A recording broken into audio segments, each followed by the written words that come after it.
But that video was made about 12 years ago. He said that much gold today is worth $500,000. Not anymore. Gold prices this morning were at $1,322 an ounce. So 54 pounds, 9 ounces of gold today is around $1.3 million worth of gold. They only pulled out in one day from this spot. Now as you look out, you'll see a series of rock bridges connecting each side. There's also one right here above us that we can all see. Well, each one of those bridges is still a part of that vein of gold-bearing quartz. Just watch out for little rocks as we head on down. Which way we go?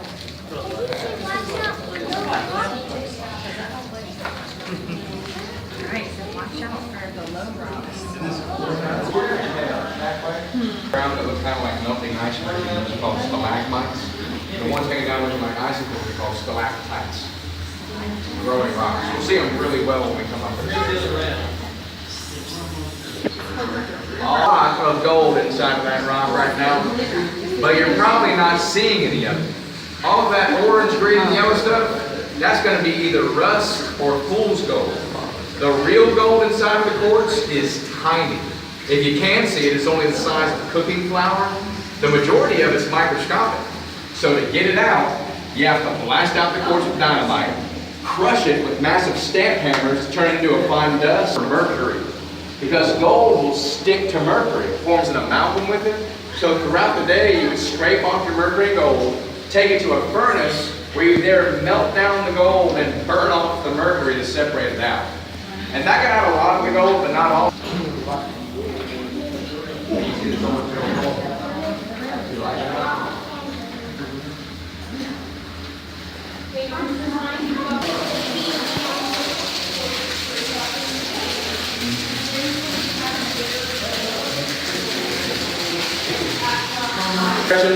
That small tunnel over there is called an exploration tunnel. They're only built to be 4.5 feet tall and 4 feet wide, so it's really hard to turn around down that way. But just so you know, it only goes back 150 feet and goes to a dead end. It stays 60 degrees down here all the time. No matter what's happening outside, if you come back down here, it'll still be around 60. Also, when you're down this far, you're underneath the water table. So you encounter a lot of natural underground water. So what they had to do is they had to take a ditch and make these tunnels travel down once the wire wasn't insulated. So that means when you're walking around down here, you got to be really careful where you step. Because if you step on the bottom rail, connect that top wire, that connects the circuit, not a whole lot of walking away from that. So you got to be really careful back then. But just so you know, they do not work anymore, so you don't have to worry about it today. One more thing before we handle it. Can I see behind you real quick? I just want to show you all these tools. If I can get everybody to shoot back this a little bit. But before we use dynamite, you got to drill a hole to put the dynamite down into, and this was their first method of drilling those holes. This right here is called a star bit. It has a star formation on the end of the metal, so after every hit, you have to turn it to get the new angle of the star, and that will slowly chisel away at the rock before you dig that down deep enough. She uses 1 micron with a 5-pound sledge and a good spot to drill. And then you just hammer and turn it over and over and over again until you got down about a foot deep. Now that first foot was called a title. And after you form that, you set down these tools, found another gold miner, and worked up to an even longer drill bit. Like that one there behind you in the rock wall. See that one? At that point, 1 miner would hold the drill bit and turn it, while the other would have to take up a 50-pound sledgehammer, and they would drill until you got 10.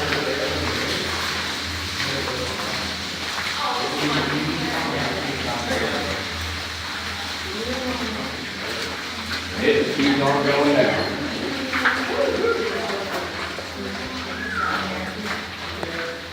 So y'all go down there and take a picture, and after you do, you can circle around to the right-hand side. We'll make sure everybody has a good chance to look down there. And as y'all gathering in, I'll tell you what you're about to look down into. Again, right now we're 200 feet below ground, and that tunnel goes down another 600 feet. But it goes to a dead end, which is why when you look down there, y'all can see that big pool of water. Well, that tunnel floods all of the time. We have to pump that go down past 1,000 feet.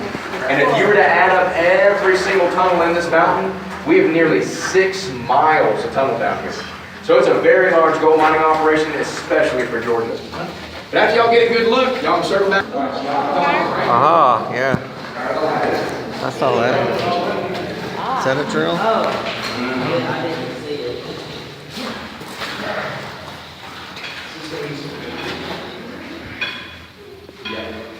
That is a 100-year-old oil field I'm looking at right there.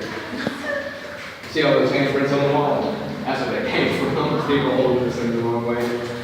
So guys, this is the first drill that came out that ran off the air compressor. It's called a stope drill. S-T-O-P-E. When you're working on a stope, you need 2 miners on it because this weighs 135 pounds. And for 12 hours a day, these 2 miners had to hold this on the shoulder and push it up above them at the top of the rock. While you also had to manually rotate the entire drill to get the new edge of your starter bit. So it sped things up, but it was really difficult, really dangerous work. Because first of all, they called this thing a stope drill because it was used to form a stope tunnel, like this up here. So all of those holes you can see up there in the ceiling were all drilled out by a stope.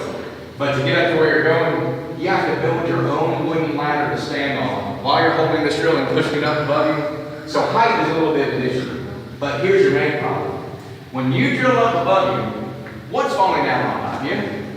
You gotta watch out for rock. You gotta watch out for rock. And you gotta watch out for the dust. Because inside of this rock contains silica. If you breathe in too much silica dust, it collects in your lungs, you got really sick from it. It's a condition called pneumono-ultramicroscopic silicovolcaniconiosis.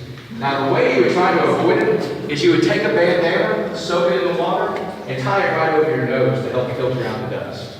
But since this job was so dangerous and demanding, you got paid a lot of money to work on it. For 12 hours a day on this thing, back then you got paid $1 a day. There's no more. Well here, y'all follow me down this way now. Watch your head around the turnip, everybody. This no.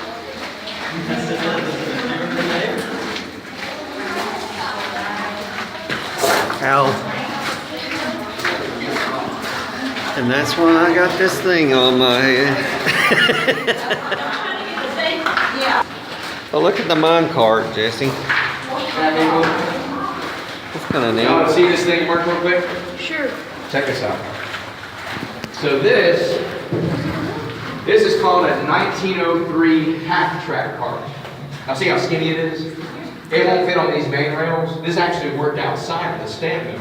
And at the stamp mill, their mine cart tracks went over the ore bins that you had to dump your ore into. But the problem was a lot of the mine carts could only dump forward. And the work you had to do, squeeze the lever, pull up the line, and then blast it down, push forward, and spin. It can spin on an axis. And it can actually spin 360 degrees too. So any angle you wanted to dump it at, you can do it with this mine cart right here. This was the first mine cart to do so. After this, almost every mine cart they use can spin on an axis like this. But this was built back in 1903. It is called a half. There's gold in there. How can you tell? We took out a sample and ran it through the process. And since my light is white, a lot of that the light's catching is in fact gold. But it's all microscopic, but it is collected inside of this rock. Y'all handle that one, have a seat. I'll meet y'all down there in just a second. Y'all look at that gold right here, guys. All tiny pieces, but that is gold. There it is. What do y'all think about that? What? Scary. I can see the outline. Oh, I have a flashlight in my. Well, there's another one of those mine cart things. Wow.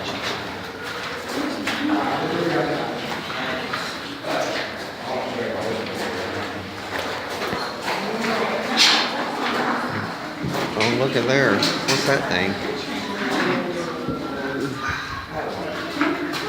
All right, here, y'all can squeeze on in just a little bit more for me. Just watch out behind you. The creek opens back up right there. So watch out for that. But before we turn around, 2 more things actually. Have y'all noticed those metal pieces hanging from the ceiling? Yeah. Now that's what held the top wire to the minecart track system. It's kind of like a trolley car or like a bumper car. You know, the metal rod sticks up in the back?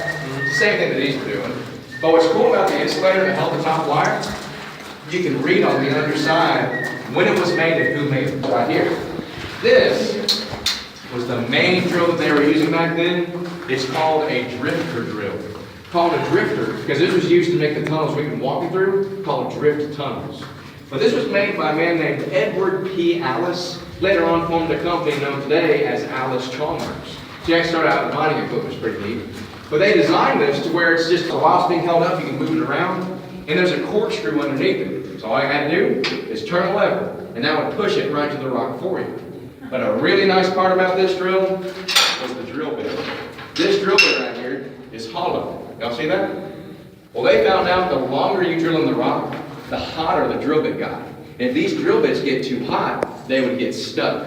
And back then, if you got a stuck drill bit, that would be your entire day's pay gone. So you have to find a way to cool these things down.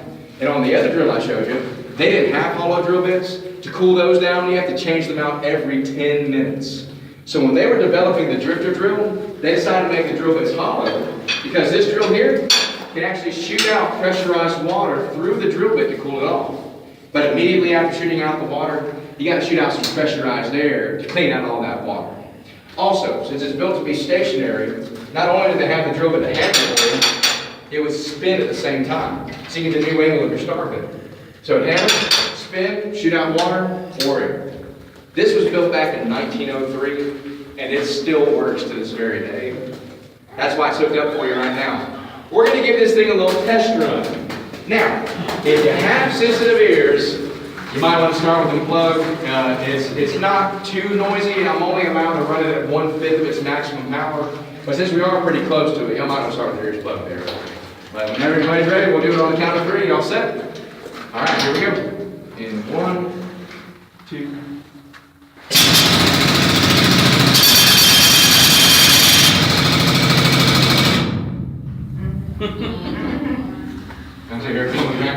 So that's only 1/5 of its maximum power. The drill bit's not even going into the rock. Back then, they ran 20 of these drills at the same time.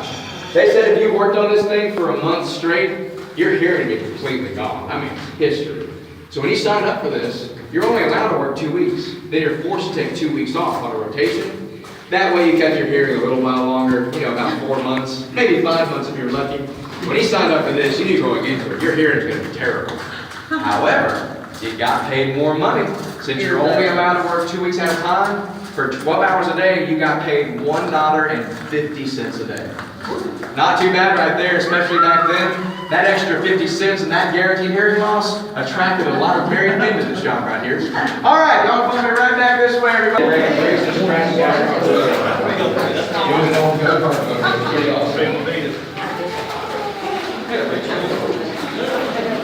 Come try to pull that out of the rock right now. See if you can do it again. Both hands, grab that thing, see if you can pull it out. How about that? You know what's really interesting about this drill bit too? This was their 4th tier, which means that is 11 feet long. It was near complete when they got it stuck. However, I have a contest running with this thing.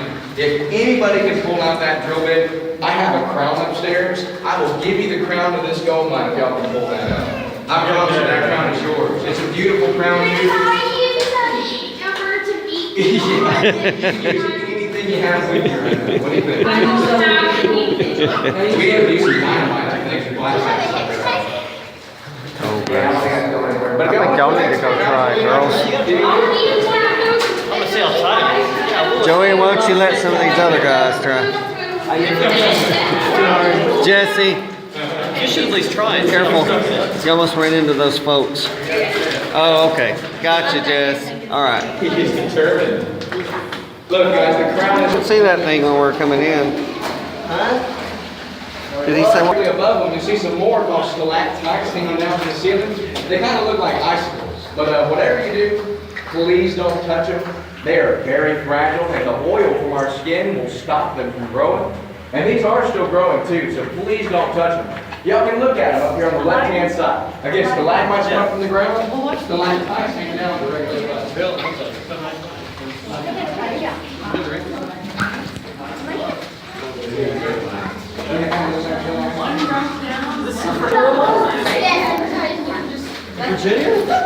Where? I remember. no, big deal. There are pigs up on Indian Ridge. No, I haven't been to any of those. We've never been up in Indian Ridge.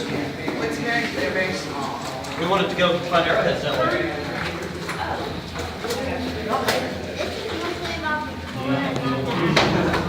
Look at the little fern growing in the light. A little fern growing in the light. A little fern back in the light. Yeah, back there. Did you not see it? This is it. A fern? No, no. What's this? Daddy, do you have the tokens?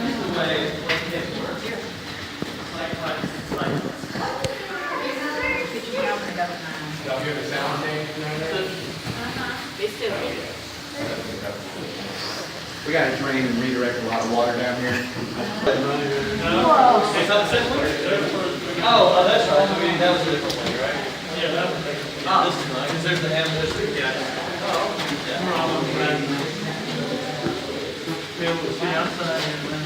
Joey, quit binging. This is the first scan, yeah? That's totally worth it for you, right? What's that stuff up there? Looks like I can put chicken right there.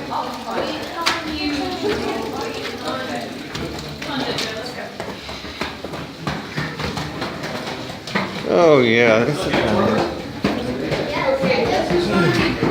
causes me anxiety. It went down, up, and up. I wonder if it's still warm. It's hot. So hot up here. So humid. So lay pant. Thank you. They all feel that temperature change? Oh yeah. Learn to love it down there. We got